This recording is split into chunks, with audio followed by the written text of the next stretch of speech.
Wildlife Wednesday again. We're going to be really boring today, like oceans last week. That wasn't boring, never mind. You can see where I'm going. We're going to do grass.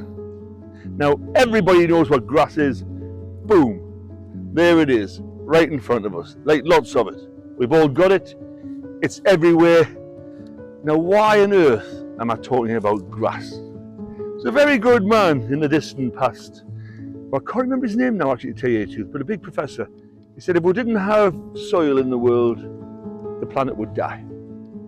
Now, grass and grass species maintain a lot of the soil, holds it together.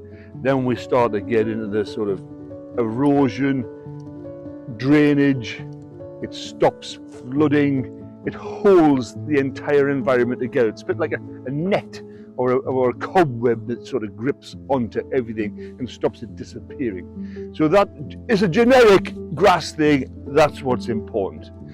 If we're specific, obviously the wild grasses that were all native to this country, we'll just talk about this country and our countryside, particularly in the northeast, which has lots of them. The diversity of wildlife that goes and grasses feed off it, etc. If it's mammals, deer, whatever, eating it, or it's butterflies feeding off the pollen, or insects, invertebrates, they have a huge, huge contribution.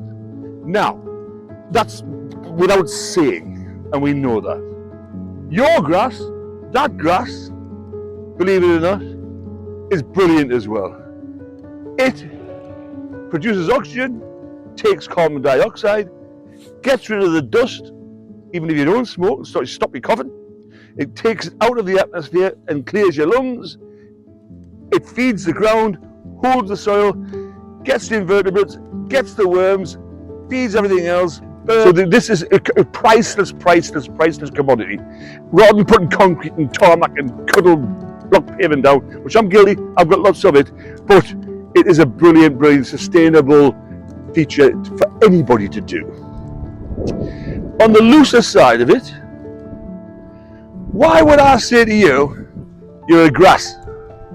Where does that come from?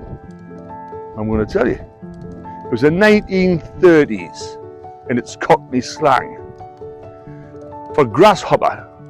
When you think about it, grasshopper, copper. That's what it is, so it got called a grass, copper. Then in the 1970s, when we got super grasses, that's when criminals were bidding in the big boys. Okay, and that's super grasses. But grass comes from grasshopper, cockney slang, copper, boom. Lovely, thank you, bye.